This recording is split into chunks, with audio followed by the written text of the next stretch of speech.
Chapter 22. Location? On the road to the end of the line. Floyd took a couple of breaths, feeling extra warm. He was lightheaded and his left hand was tingling. He let the truck idle while the air pressure built up for the brakes. Nimbus moved out of the way when Floyd leaned over and manually rolled up Nimbus's window. Then he turned on the air conditioner. It shuddered and the fan sputtered.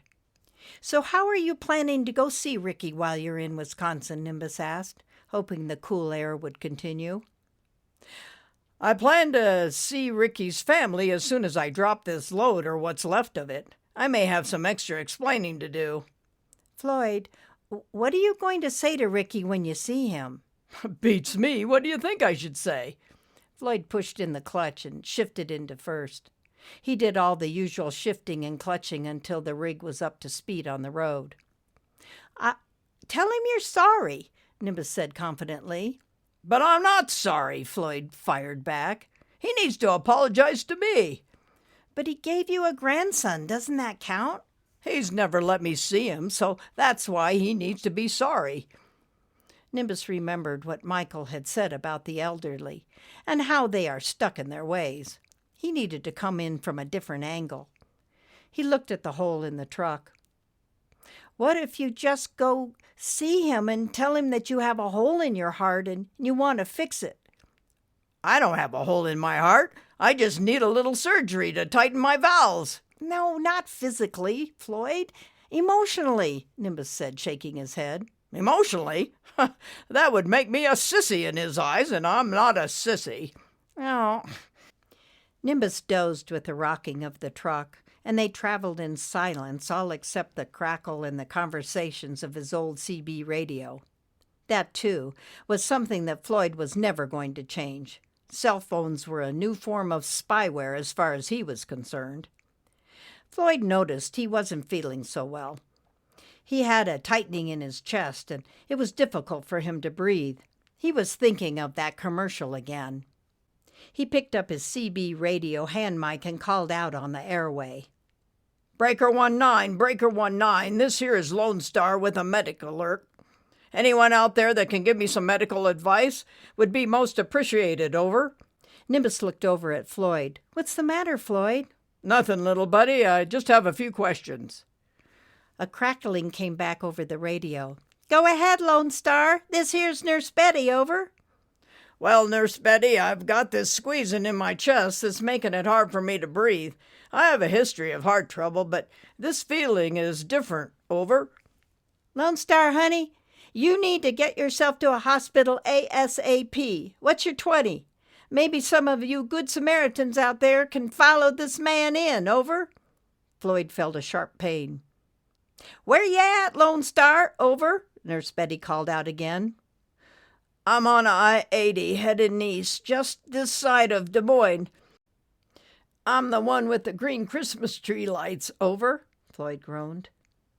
"What's your real name, hon? I'm gonna call for a rescue vehicle. You're too far to drive to the hospital, over." "Floyd Hanson, but I think I'm going to be all right, over." "This here's Tumbleweed. I'm close to you, buddy. Maybe you better pull off and park, over." "That's a good idea, Floyd," Betty's voice cracked over the radio. "You need to stay real calm until help arrives, over."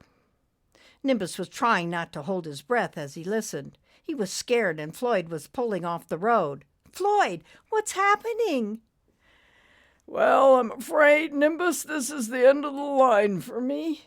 Everything is getting kind of dark and—" Everything was getting dark, and Floyd was blacking out.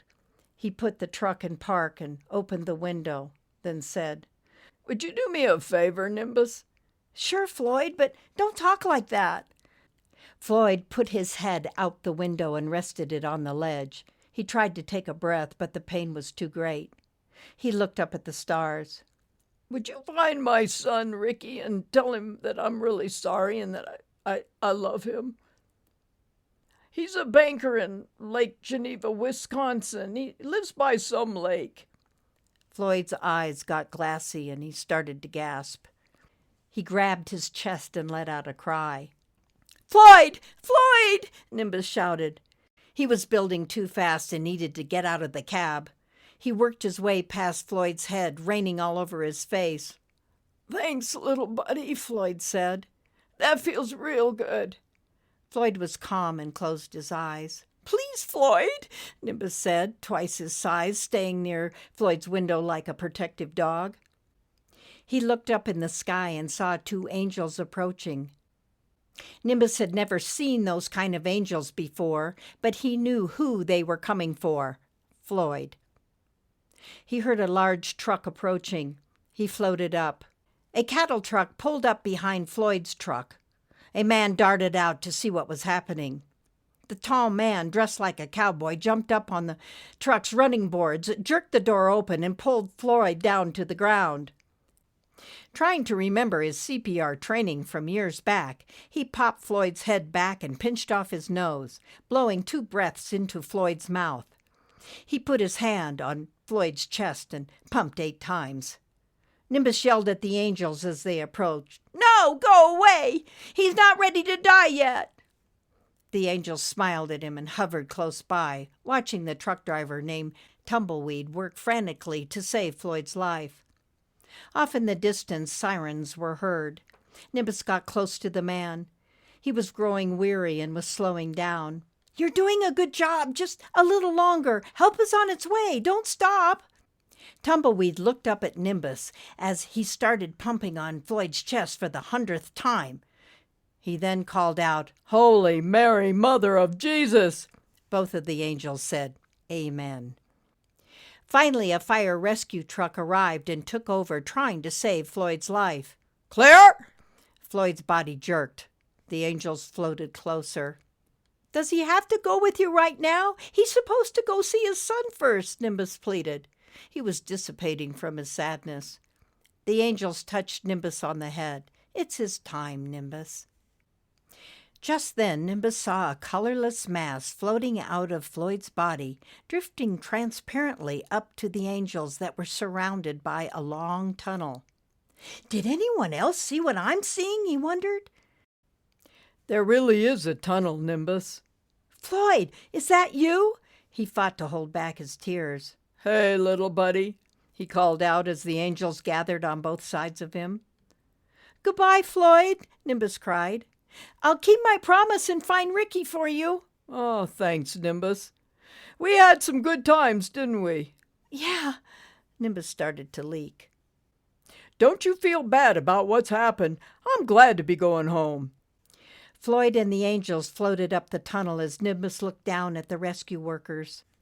They put a blanket over Floyd's body, loaded him on the gurney, and into the rescue truck.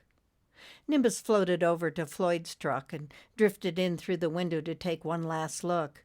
He suddenly felt an immense responsibility when he thought about Ricky.